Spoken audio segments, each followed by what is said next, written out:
and welcome back to part 2 of our podcast series, Navigating the Future of Technology and Work. So let's go beyond, the headlines and the hype, but more really speak about truly what's shaping up the future of technology and work and how we can lead in this space with purpose. The pace of change has accelerated.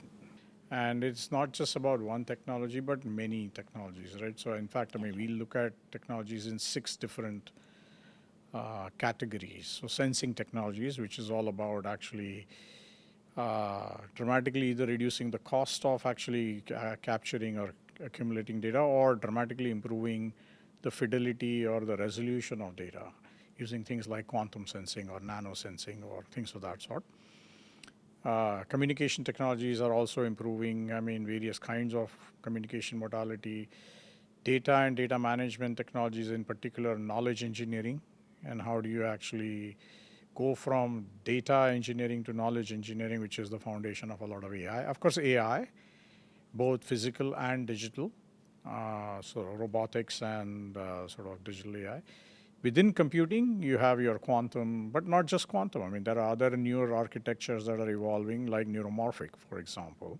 Right. That is dramatically aimed at reducing the power required to actually carry out intelligence computation. And then last but not the least, technology category in my mind are sort of these experiential technologies, everything to do with AR, VR, being able to interact with data and intelligence in some natural ways, including things like brain-computer interface. It's a perfect storm, actually, because all of them are actually improving at a fairly rapid pace, which means that you'll be able to start using that to, for example, do your early detection of a disease at a much lower cost point than today's, which will completely redefine the entire healthcare value chain. Harrick, think about it, like add epigenetics to the mix, we're all going to live up to 100 to 120. It's going to be some of the most exciting times we live in. Yeah, absolutely.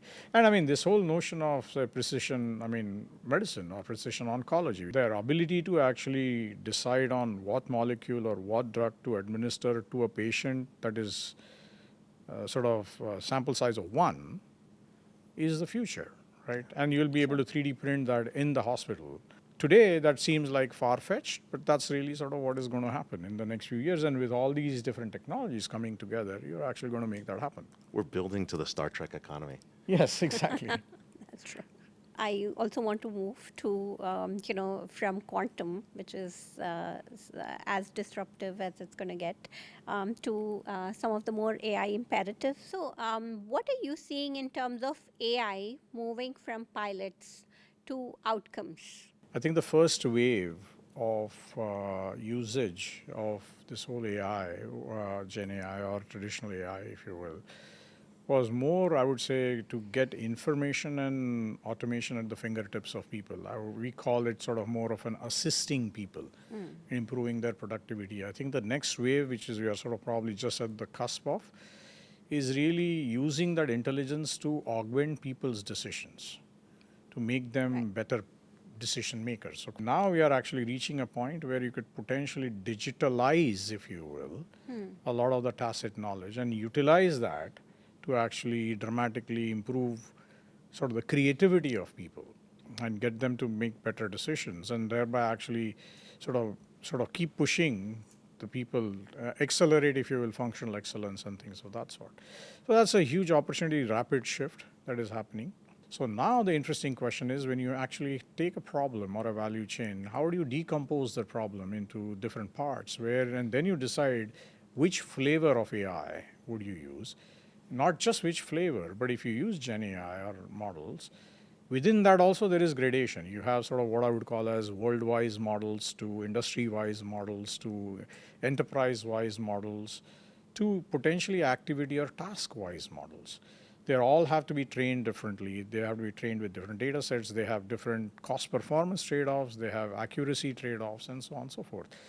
So now building solutions like this is becoming a fairly complex exercise, right? When you build traditional software, the software remains the same. It doesn't change. Here now, models and agents will evolve. So how do you reason about them? How do you actually assure them It's becoming a new opportunity. Let's take a step back, right? Gen AI, 2 plus 2 equals 4, maybe 98% of the time with a little RAG, model drift, we might be able to get there, some imagination. And then we're in agentic AI, which 2 plus 2 equals 4. Now what do you want to do with it? And that push to decision automation has unlocked a lot of excitement in the enterprise. It's our ability to figure out not just where we automate, but the question is when and where do we insert a human? And what that means is we are the last generation of managers to just manage humans. We've got agents in place. And so we're unlocking a boom in decision automation, our ability to actually think about where we insert humans in that decision process.